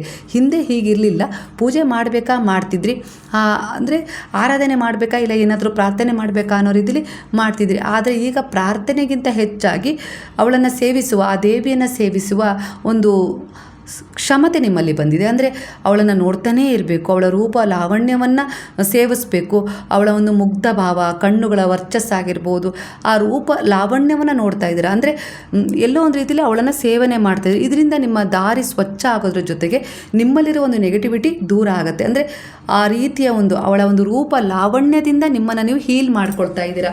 ಖಂಡಿತ ಗುರುವು ಅವಳ ಬಳಿ ನಿಮ್ಮನ್ನು ಈಗ ಯಾವ ರೀತಿ ಕೂರಿಸಿದ್ದಾರೆ ಅಂದರೆ, ಹಿಂದೆ ನನಗೇನಾದರೂ ಅದು ಬೇಕು ಇದು ಬೇಕು ಕೊಡು ಕೊಡು ಅಂತ ಪ್ರಾರ್ಥಿಸ್ತಿದ್ರಿ, ಈಗ ಹಾಗಲ್ಲ, ನಿನ್ನ ಬಳಿ ಕೂತ್ಕೊಳ್ಳೋದೇ ನನ್ನ ಒಂದು ಸೌಭಾಗ್ಯ ಅನ್ನೋ ರೀತಿಯಲ್ಲಿ ಅವಳನ್ನು ವರ್ಣನೆ ಮಾಡೋ ರೀತಿಯಲ್ಲಿ ನೀವು ನೋಡ್ತಾ ಇದ್ದೀರಾ. ಈ ರೀತಿ ನಿಮ್ಮಲ್ಲಿ ಬದಲಾವಣೆ ಆಗಿದೆ ಅಂದರೆ ಖಂಡಿತ ನಿಮ್ಮ ಒಂದು ದೇಹದಲ್ಲಿರುವ ಒಂದಿಷ್ಟು ಚಕ್ರಗಳು ಆ್ಯಕ್ಟಿವ್ ಆಗಿದ್ದಾವೆ. ಹಾಗಾಗಿ ನಿಮಗೀಗ ಒಂದು ಜ್ಞಾನ ಬಂದಿದೆ, ಆ ರೀತಿ ಕಾಣಿಸ್ತಾ ಇದೆ. ಅದರಿಂದ ಇಲ್ಲಿ ಯಶಸ್ಸು ಸಿಗುತ್ತೆ, ಹಾಗೆ ಒಂದಿಷ್ಟು ಪರಿವರ್ತನೆಗಳು ಕೂಡ ತಗೊಳ್ತೀರಾ, ಅಂದರೆ ತಿರುವು ಸಿಗುತ್ತೆ. ನಿಮ್ಮ ಕುಟುಂಬದಲ್ಲಿ ನಿಮ್ಮ ಮಕ್ಕಳಿಗೋಸ್ಕರ ನೀವೇನು ಮ್ಯಾನಿಫೆಸ್ಟ್ ಮಾಡ್ತಿದ್ದೀರೋ ಪ್ರಾರ್ಥನೆ, ಅವ್ರಿಗೆ ಒಳ್ಳೆಯದಾಗಲಿ ಅಂತಲೇ ಅದು ಕೈಗೂಡುತ್ತೆ. ಒಂದು ಸೋಲು ಇರ್ಬೋದು, ಆದರೆ ಆ ಸೋಲು ನಿಮಗೊಂದು ಪಾಠ ಕಲಿಸುವ ಮೂಲಕ ಅಲ್ಲೊಂದು ಗೆಲುವನ್ನು ತಂದುಕೊಡುತ್ತೆ ಅನ್ನೋ ರೀತಿಯಲ್ಲಿ ಕಾಣಿಸ್ತಿದೆ. ಹಾಗೆ ನಿಮ್ಮ ಮನೆಯವರಾಗಿರ್ಬೋದು, ಇಲ್ಲ ನಿಮ್ಮ ಮಕ್ಕಳಾಗಿರ್ಬೋದು, ಇಲ್ಲ ನೀವೇ ಆಗಿರ್ಬೋದು, ತುಂಬ ಇಲ್ಲ ನಿಮ್ಮ ಹಿಂದಿನ ಜನ್ಮದಲ್ಲಿ ಇಲ್ಲ ಹಿಂದಿನ ಒಂದು ಪೂರ್ವಜರಾಗಿರ್ಬೋದು, ಒಂದಿಷ್ಟು ಏನೋ ಒಂದು ಒಳ್ಳೆಯ ಕಾರ್ಯಗಳನ್ನು ಮಾಡೋಗಿದ್ರು, ಅದು ಯಾವುದೋ ಒಂದು ವಿಚಾರದಲ್ಲೇ ಆಗಿರ್ಬೋದು, ಅಲ್ಲಿ ನಿಮಗೊಂದು ಸ್ಥಾನಮಾನ ಸಿಗಬೇಕು, ಆದರೆ ಅದು ಸಿಗ್ತಾ ಇಲ್ಲ. ಯಾಕಂದರೆ ಅದರಲ್ಲಿ ಈಗ ಏನಾಗ್ಬಿಟ್ಟಿದೆ ಅಂದರೆ, ಈಗ ಒಂದಿಷ್ಟು ಮೋಹ ಉಂಟಾಗಿದೆ. ಅಂದರೆ ಹಣ ಬೇಕು, ಹಣ ಇದ್ರೇ ಎಲ್ಲ ಅನ್ನೋ ರೀತಿಯಲ್ಲಿ ಒಂದು ಸ್ಥಾನ, ಒಂದು ಹಣಕ್ಕೋಸ್ಕರ ಅಲ್ಲೊಂದಿಷ್ಟು ಜನ ಹವಣಿಸ್ತಾ ಇದ್ದಾರೆ. ಆದರೆ ಈಗ ನಿಮ್ಮಲ್ಲಿರೋದು ಒಂದು ಒಳ್ಳೆಯ ಉದ್ದೇಶ, ಅದ್ರ ಜೊತೆ ಏನಪ್ಪ ಅಂದರೆ ಇದು ನಿಮ್ಮಿಂದ ಶುರುವಾಗಿದ್ದಲ್ಲ, ನಿಮ್ಮ ಪೂರ್ವಜರಿಂದ ಶುರು ಹೋಗಿದ್ದು. ಹಾಗಾಗಿ ಅಲ್ಲಿ ಸ್ಥಾನಮಾನ ಗೌರವ ನಿಮಗೆ ಸಿಗುತ್ತಾ ಅಂದರೆ ಖಂಡಿತ ಸಿಗುತ್ತೆ ಅನ್ನೋ ರೀತಿಯಲ್ಲಿ ಬರ್ತದೆ. ಅಂದರೆ ಅಲ್ಲಿರುವ ದೇವಿ ಆಗಿರ್ಬೋದು, ನಿಮ್ಮ ಒಂದು ಒಳ್ಳೆಯ ಕರ್ಮದ ಉದ್ದೇಶ ಆಗಿರ್ಬೋದು, ನಿಮ್ಮನ್ನು ಆ ಜಾಗಕ್ಕೆ ಅರ್ಹರನ್ನಾಗಿಸ್ತದೆ. ಅದು ಯಾರೇ ತಡಿಲಿಕ್ಕೆ ಪ್ರಯತ್ನ ಪಟ್ಟರೂ ಕೂಡ ನಿಮಗೇನು ಸಿಗಬೇಕೋ ಅದು ಸಿಗುತ್ತೆ ಅನ್ನೋ ರೀತಿಯಲ್ಲಿ ಬರ್ತದೆ. ಹಾಗೆ ಕೋರ್ಟು ಕಚೇರಿ ವಿಚಾರದಲ್ಲಿ ತುಂಬಾ ನೀವು ಸುತ್ತಾಡ್ಬಿಟ್ಟಿದ್ದೀರಾ, ಅದರಲ್ಲಿ ಒಂದು ಹೊಸ ಆರಂಭದ ಸೂಚನೆ ಬೇರೆ ರೀತಿಯಲ್ಲಿ ಸಿಗ್ಬೋದು. ಅಂದರೆ ಅಲ್ಲಿ ಯಾರಾದರೂ ಅದರಲ್ಲೊಂದು ಬದಲಾವಣೆ ಆಗ್ಬೋದು, ಹಾಗೆ ಇಲ್ಲ ನಿಮಗೆ ಯಾವುದಾದ್ರೂ ಮೂಲಕ ಒಂದು ಸಾಕ್ಷ್ಯ ಸಿಗ್ಬೋದು, ಇಲ್ಲ ಯಾರಾದರೂ ಅದಕ್ಕೆ ಸಂಬಂಧಪಟ್ಟವರು ನಿಮಗೊಂದಿಷ್ಟು ಮಾಹಿತಿಗಳನ್ನು ತಿಳಿಸ್ಬೋದು. ಇದರಿಂದ ಅಲ್ಲೊಂದು ಬಿಗ್ ಅಂದರೆ ದೊಡ್ಡ ಬದಲಾವಣೆಯಾಗಿ ನಿಮಗೆ ನ್ಯಾಯ ಸಿಗುವ ಸಾಧ್ಯತೆ ಹೆಚ್ಚಿದೆ ಅನ್ನೋ ರೀತಿಯಲ್ಲಿ ಕಾಣಿಸ್ತದೆ. ಕೆಲವರ ಪ್ರಸ್ತುತ ಎನರ್ಜಿಯ ಪ್ರಕಾರ ನಿಮ್ಮ ಭವಿಷ್ಯದ ಕುರಿತು ಬಹಳ ಚಿಂತೆಗಳಿವೆ ನಿಮಗೆ. ಆದರೆ ಆ ಚಿಂತೆ ಆಗಿರಬಾರ್ದು, ಭವಿಷ್ಯದ ಕುರಿತು ಅದೊಂದು ಚಿಂತನೆ ಆಗಬೇಕು. ಅಂದರೆ ಅದು ಮ್ಯಾನಿಫೆಸ್ಟ್ ಆಗಬೇಕು. ನನಗೆ ನೀವೇನು ಕನಸು ಕಂಡಿದ್ದೀರಲ್ಲ ಅದು ನಾನು ನನಸು ಮಾಡ್ಕೊಳ್ತೀನಿ ಅನ್ನೋ ಪ್ರಾಮಾಣಿಕ ಪ್ರಯತ್ನದೊಂದಿಗೆ ನೀವು ಮುಂದೆ ಯೋಚಿಸಬೇಕೇ ವಿನಃ ಅದು ಚಿಂತೆಯ ರೂಪದಲ್ಲಿ ಒತ್ತಡದಲ್ಲಿರಬಾರ್ದು ಅನ್ನೋ ರೀತಿಯಲ್ಲಿ ಗುರು ಹೇಳ್ತಿದ್ದಾರೆ. ಒಟ್ಟಾರೆಯಾಗಿ ನೀವು ಮಾಡಬೇಕಾದದ್ದು ಇನ್ನೂ ಬಹಳಷ್ಟು ಇದೆ, ಆದರೆ ಯಾವುದೂ ಕೂಡ ಸರಿ ಆಗ್ತಾ ಇಲ್ಲ, ಕಾಣಿಸ್ತಾ ಇರ್ಬೋದು. ಆದರೆ ಕೆಲವೊಂದು ಸಂಬಂಧಗಳು ಮುಂದುವರ್ಸ್ಕೊಂಡು ಹೋಗಬೇಕು ಅಂತಿದ್ದೀರಾ, ಆದರೆ ಅದರಲ್ಲಿ ಬದಲಾವಣೆ ಸಿಗ್ತಾ ಇಲ್ಲ. ಅನೇಕ ರೀತಿಯ ಕಾರಣ ಕೊಟ್ಟು ಅದರಲ್ಲಿ ಯಾರೋ ಒಂದಿಷ್ಟು ನೋವನ್ನು ಕೊಡ್ತಾ ಇದ್ದಾರೆ, ಹಾಗೆ ಸರಿಯಾದ ತೀರ್ಮಾನಗಳನ್ನು ತೊಗೊಳಕ್ಕಾಗ್ತಾ ಇಲ್ಲ. ಯಾಕಂದರೆ ಆ ವಿಚಾರದಲ್ಲಿ ನಿಮಗೊಂದು ಸ್ಪಷ್ಟತೆ ಇಲ್ಲ ಅನ್ನೋ ರೀತಿಯಲ್ಲಿ ಕಾಣಿಸ್ತಾ ಇದೆ. ಒಟ್ಟಾರೆಯಾಗಿ ನಿಮಗೆ ಯಾವ ಕಡೆಯಿಂದನೂ ಸಪೋರ್ಟ್ ಇಲ್ಲ ಅಂತೇಳಿ ನೀವು ಅಂದ್ಕೊಳ್ತಾ ಇದ್ದೀರಾ, ಆದರೆ ಭಗವಂತನ ಸಪೋರ್ಟೇ ನಿಮಗಿದೆ. ಹಾಗಾಗಿ ಒಂದು ಸಮಯಕ್ಕಾಗಿ ನೀವು ಬಹಳ ತ್ಯಾಗ ಮಾಡಿಬಿಟ್ಟಿದ್ದೀರಾ ಜೀವನದಲ್ಲಿ. ಅದೊಂದು ಬದಲಾವಣೆ ಆಗುತ್ತಾ ಇಲ್ಲ, ಅಲ್ಲೇನಾದರೂ ನಾನು ಅಂದ್ಕೊಂಡಿದ್ರಲ್ಲಿ ಒಂದಿಷ್ಟು ನನಗೆ ಏನಾದರೂ ಸಿಗುತ್ತಾ ಅನ್ನೋ ರೀತಿಯಲ್ಲಿ, ಅಂದರೆ ನಿಮ್ಮ ಪ್ರಾಮಾಣಿಕ ಪ್ರಯತ್ನಕ್ಕೆ ಅಲ್ಲಿ ಏನಾದರೂ ನಿಮಗೆ ಸಿಗಬೇಕಾಗಿತ್ತು. ಆ ವ್ಯಕ್ತಿಯಿಂದ ಆಗಿರ್ಬೋದು, ಇಲ್ಲ ಒಂದು ವಿಚಾರದಿಂದ ಒಂದು ವರ್ತನೆ ಪರಿವರ್ತನೆ ಆಗೋ ವಿಚಾರದಲ್ಲಾಗಿರ್ಬೋದು. ಆದರೆ ಅಲ್ಲಿ ನೀವು ಕಂಗೆಟ್ಬಿಟ್ಟಿದ್ದೀರಾ. ಆದರೆ ಇಲ್ಲಿ ಗುರು ಹೇಳ್ತಾ ಇದ್ದಾರೆ, ನಿನ್ನ ಶ್ರಮಕ್ಕೆ ಪ್ರತಿಫಲ ಸಿಗುವ ಸಮಯ ಬಂದಿದೆ ಅನ್ನೋ ರೀತಿಯಲ್ಲಿ ಹೇಳ್ತಾ ಇದ್ದಾರೆ. ಹಾಗಾಗಿ ಈಗ ನೀವು ಒಂದಿಷ್ಟು ನಿಧಾನವಾಗಿ, ಅಂದರೆ ಕೆಲವು ನೆಗೆಟಿವ್ ಒಂದು ಮಾತುಕತೆಯಿಂದ ಹಾಗೆ ಒಂದು ವ್ಯರ್ಥವಾದ ಒಂದು ವಿಚಾರಗಳಿಂದ ದೂರ ಆಗ್ತಾ ಇದ್ದೀರಾ. ಅಂದರೆ ನಿಮ್ಮೊಳಗಿನ ಧ್ವನಿ ಈಗ ನಿಮಗೆ ಕೇಳಿಸ್ತಾ ಇದೆ. ಈ ರೀತಿಯ ಪರಿವರ್ತನೆಗೆ ನಿಮ್ಮ ಸುತ್ತಮುತ್ತ ಇರುವ ವಾತಾವರಣ, ಸಂಬಂಧಗಳು ಕಾರಣವಾಗಿರಬಹುದು. ಆದರೆ ಅಲ್ಲಿ ಗುರುವಿನ ಆಶೀರ್ವಾದ ಬಲ ಜಾಸ್ತಿ ಇದೆ ಅನ್ನೋ ರೀತಿಯಲ್ಲಿ ಕಾಣಿಸ್ತಿದೆ. ನಿಮ್ಮನ್ನು ಅರ್ಥ ಮಾಡ್ಕೊಳ್ಳಿಲ್ಲ ಅನ್ನೋ ರೀತಿಯಲ್ಲಿ ನೀವು ಯೋಚಿಸ್ತಾ ಇದ್ದೀರಲ್ಲ, ಅವರು ಕೂಡ ಕಾಲಕ್ರಮೇಣ ನಿಮ್ಮನ್ನು ಅರ್ಥ ಮಾಡ್ಕೊಳ್ತಾರೆ. ಅದಕ್ಕೆ ಕಾರಣ ನಿಮ್ಮಲ್ಲಾಗ್ತಾ ಇರುವ ಈ ಬದಲಾವಣೆ ಅನ್ನೋ ರೀತಿಯಲ್ಲಿ ಕಾಣಿಸ್ತಿದೆ. ಒಟ್ಟಾರೆಯಾಗಿ ನಿಮ್ಮ ಜೀವನ ಯಾವ ರೀತಿ ಇದೆ ಅಂದರೆ, ಈಗಿನ ಪ್ರಸ್ತುತ ಎನರ್ಜಿಗೆ ನೀವು ಭೌತಿಕವಾದ ಒಂದು ವಿಚಾರಗಳಿಗೂ ಕೂಡ ಕನೆಕ್ಟ್ ಆಗಿದ್ದೀರ. ಅದು ಹೆಂಡತಿ, ಮನೆ, ಮಕ್ಕಳು, ಮದ, ಮೋಹ, ಮತ್ಸರ, ಕಾಮಾದಿ ಬಯಕೆಗಳಲ್ಲಿ ನೀವು ತೊಡಗಿಕೊಂಡಿದ್ದರೂ ಕೂಡ ಅಂತರ್ಜ್ಞಾನದಲ್ಲಿ ನೀವೀಗ ತುಂಬ ಒಂದು ಸಮರ್ಥತೆಯನ್ನು ಪಡ್ಕೊಂಡಿದ್ದೀರ. ಎಷ್ಟರ ಮಟ್ಟಿಗೆ ಯಾವುದನ್ನು ಹೇಗೆ ಉಪಯೋಗಿಸ್ಕೊಳ್ಬೇಕು, ಎಷ್ಟರ ಮಟ್ಟಿಗೆ ಯಾವುದಿರಬೇಕು, ಅಂದರೆ ಅಮೃತ ಹೆಚ್ಚಾದರೂ ವಿಷ ಅಂತಾರಲ್ಲ, ಅದನ್ನು ಅರ್ಥ ಮಾಡ್ಕೊಂಡಿದ್ದೀರ. ಎಷ್ಟರ ಮಟ್ಟಿಗೆ ಯಾವುದು ಇರಬೇಕು ಅನ್ನೋದನ್ನು ಸರಿಯಾಗಿ ನೀವೀಗ ತಗೊಂಡು ಜೀವನದಲ್ಲಿ ಅರ್ಥಪೂರ್ಣವಾಗಿ ಮುಂದೆ ಸಾಗ್ತಿದ್ರೆ, ಇದರಿಂದ ನೀವೀಗ ಹೊರ ಜಗತ್ತಿಗೆ ಕಡಿಮೆ ಟಚ್ ಆಗಿ ಒಳ ಜಗತ್ತಿಗೆ ಜಾಸ್ತಿ ಟಚ್ ಆಗ್ತಾ ಇದ್ದೀರಾ ಅನ್ನೋ ರೀತಿಯಲ್ಲಿ ಕಾಣಿಸ್ತಿದೆ. ನಿಮ್ಮನ್ನು ಹುಡುಕಿ ಯಾರಾದರೂ ನಿಮ್ಮ ಮನೆಗೆ ಬರ್ಬೋದು ಅನ್ನೋ ರೀತಿಯಲ್ಲಿ ಕಾಣಿಸ್ತಿದೆ. ಅದರಿಂದ ಯಾವ ರೀತಿ ಸಹಾಯ ಸಿಗುತ್ತೆ ಅನ್ನೋ ರೀತಿಯಲ್ಲಿ ಇಲ್ಲಿ ನಂಗೆ ಗೊತ್ತಾಗ್ತಾ ಇಲ್ಲ. ಆದರೆ ಒಂದು ಸೋಲ್ ಜರ್ನಿ ನಿಮ್ಮ ಜೀವನದಲ್ಲಿ ಶುರು ಆಗೋ ಲಕ್ಷಣ ಇನ್ನೂ ಹೆಚ್ಚಾಗಿ ಕಾಣಿಸ್ತಿದೆ. ಅಂದರೆ ಯಾರೋ ನಿಮಗೊಂದು ಅವಕಾಶ ಕೊಡ್ಬೋದು, ಇಲ್ಲ ಒಂದು ಆಹ್ವಾನ ಕೊಡ್ಬೋದು. ಅಂದರೆ ಒಟ್ಟಾರೆಯಾಗಿ ಅಲ್ಲಿ ಏನೋ ನಿಮ್ಮ ಒಂದು ವ್ಯಕ್ತಿತ್ವಕ್ಕೆ, ಒಂದು ವಿಶೇಷತೆಗೆ, ನಿಮ್ಮಲ್ಲಿರುವ ಒಂದು ಜ್ಞಾನಕ್ಕೆ ಒಂದು ವೇದಿಕೆಯಾಗಿ ನಿಮ್ಮ ಬಳಿ ಒಂದು ಸಹಾಯ ಬರ್ತಾ ಇದೆ ಅನ್ನೋ ರೀತಿಯಲ್ಲಿ ಇಲ್ಲಿ ಗುರು ತುಂಬ ನೇರವಾಗಿ ಹೇಳ್ತಾ ಇದ್ದಾರೆ ಅನ್ನೋ ರೀತಿಯಲ್ಲಿ ಎನರ್ಜಿ ಕನೆಕ್ಟ್ ಆಗ್ತದೆ. ಒಟ್ಟಾರೆಯಾಗಿ ನೀವು ಏನೆಲ್ಲ ಶ್ರಮ ಪಟ್ಟಿದ್ದೀರಲ್ಲ ಇಷ್ಟು ದಿನ, ನನ್ನ ಜೀವನದಲ್ಲಿ ಒಂದು ಒಳ್ಳೆಯದಾಗಬೇಕು ಅನ್ನೋ ರೀತಿಲಿ ಆ ನಿರಾಸೆಗಳು ದೂರವಾಗ್ತವೆ ಅನ್ನೋ ರೀತಿಲಿ ಕಾಣಿಸ್ತಾ ಇದೆ. ಕರ್ಮ ಯಾವ ರೀತಿ ಈಗ ವರ್ತಮಾನದಲ್ಲಿ ನೀವು ಶುದ್ಧ ಮಾಡ್ತಿದ್ದೀರೋ ಅಷ್ಟೇ ವೇಗದಲ್ಲಿ ನಿಮ್ಮ ಮುಂದಿನ ಭವಿಷ್ಯ ಒಂದು ರೂಪುರೇಷವನ್ನು ಪಡ್ಕೊಳ್ತದೆ. ಅದ್ರ ಜೊತೆಗೆ ನಿಮ್ಮ ಪ್ರಾರಬ್ಧ ಏನಾಗಿತ್ತು ಅಂತೇಳಿ ನಿಮಗೆ ಗೊತ್ತಿಲ್ಲ. ಒಟ್ಟಾರೆಯಾಗಿ ಈಗಿನ ಒಂದು ಎಲ್ಲ ರೀತಿಯ ಒಂದು ಪರಿವರ್ತನೆ ನಿಮಗೆ ತಿಳಿಸ್ತಾ ಇದೆ. ಪ್ರಾರಬ್ಧ ಕರ್ಮ ಹೀಗಿತ್ತು, ಹಾಗಾಗಿ ಈ ರೀತಿ ವಿಚಾರ ನನಗೆ ಎದುರಾಗಿತ್ತು. ಖಂಡಿತ ಇದನ್ನು ಕಳ್ಕೊಳ್ಳೋಕ್ಕೆ ಇಲ್ಲಿ ಗುರು ಒಂದು ಅವಕಾಶ ಕೊಟ್ಟಿದ್ದಾರೆ. ಕಳ್ಕೊಳ್ಳೋಣ, ಒಂದು ಒಳ್ಳೆಯದನ್ನು ಇಲ್ಲಿ ಕೂಡುವ ಅವಕಾಶವನ್ನು ಕೊಟ್ಟಿದ್ದಾರೆ. ಅವರು ನನ್ನ ಜೊತೆಗಿದ್ದು ಸಹಾಯ ಮಾಡ್ತಿದ್ದಾರೆ. ಅದನ್ನು ಕಂಡುಕೊಳ್ಳೋಣ ಅನ್ನೋ ರೀತಿಯಲ್ಲಿ ಪರಿವರ್ತನೆ ತಗೊಂಡು ಈಗ ಅವರಲ್ಲಿ ತುಂಬ ವಿಶ್ವಾಸ ಇಟ್ಟು ಮುಂದೆ ಸಾಗ್ತಿದ್ದಾರೆ. ಅದಕ್ಕೆ ತಕ್ಕ ಹಾಗೆ ಅವರು ನಿಮ್ಮ ಜೊತೆ ಇರುವ ಅನುಭವ ನೀಡ್ತಾ ಇದ್ದಾರೆ. ಎಷ್ಟೇ ನಿರಾಸೆಗಳಿದ್ದರೂ ಒಂದು ಹೊಸ ಭರವಸೆಯೊಂದಿಗೆ ಇವತ್ತಿನ ದಿನ ಆ ಕೆಲಸ ಆಗತ್ತೆ ಅಂತಲೇ ಹೊರಟಿದ್ದೀರಾ. ಖಂಡಿತ ಆ ಕೆಲಸದಲ್ಲಿ ನಿಮಗೆ 100% ರಿಸಲ್ಟ್ ಸಿಗುತ್ತೆ, ಒಳ್ಳೆಯದಾಗತ್ತೆ ಅನ್ನೋ ರೀತಿಯಲ್ಲೇ ಕಾಣಿಸ್ತಿದೆ. ಇದರಿಂದ ನೀವು ತುಂಬ ಖುಷಿ ಪಡ್ತೀರಾ. ಆ ಖುಷಿಯನ್ನು ಸೆಲೆಬ್ರೇಟ್ ಮಾಡುವ ಅವಕಾಶ ನಿಮಗೆ ಸಿಗ್ತಾ ಇದೆ. ಇದು ದೈವ ಕೃಪೆ ಅನ್ನೋ ರೀತಿಯಲ್ಲಿ ಕಾಣಿಸ್ತಿದೆ. ಒಟ್ಟಾರೆಯಾಗಿ ಈಗಿನ ಎನರ್ಜಿ ತುಂಬ ವಿಚಿತ್ರವಾಗಿ ಕನೆಕ್ಟ್ ಆಗಿತ್ತು. ಅದರ ಆಧಾರದ ಮೇಲೆ ನನಗೂ ಕೂಡ ಇಲ್ಲಿ ವಿವರಿಸಲು ಸ್ವಲ್ಪ ಕಷ್ಟ ಆಯಿತು. ಆದರೂ ಕೂಡ ನಾನು ನಿಮ್ಮ ಎನರ್ಜಿಗೆ ರೀಚ್ ಆಗುವ ಹಾಗೆ ವಿವರಿಸಿದ್ದೀನಿ. ಖಂಡಿತವಾಗಿಯೂ ಈ ವಿಚಾರ ನಿಮ್ಮ ಈಗಿನ ಎನರ್ಜಿಗೆ ರೆಸೊನೇಟ್ ಆದರೆ ಕೃತಜ್ಞತಾ ಪೂರ್ವಕವಾಗಿ ಸಾಯಿರಾಮ್ ಅಂತೇಳಿ ಕಮೆಂಟ್ ಮಾಡೋದನ್ನು ಮರಿಬೇಡಿ. ಹಾಗಾದರೆ ಈಗೆಲ್ಲರೂ ಸೇರಿ ಹೇಳೋಣ, ಹರೇ ರಾಮ ರಾಮ ರಾಮ ಹರೇ ಹರೇ, ಹರೇ ಕೃಷ್ಣ ಕೃಷ್ಣ ಕೃಷ್ಣ ಹರೇ ಹರೇ, ಹರೇ ಸಾಯಿ ಸಾಯಿ ಸಾಯಿ ಹರೇ ಹರೇ, ಹರೇ ಬಾಬಾ ಬಾಬಾ ಬಾಬಾ ಹರೇ ಹರೇ, ಹರೇ ದತ್ತ ದತ್ತ ದತ್ತ ಹರೇ ಹರೇ.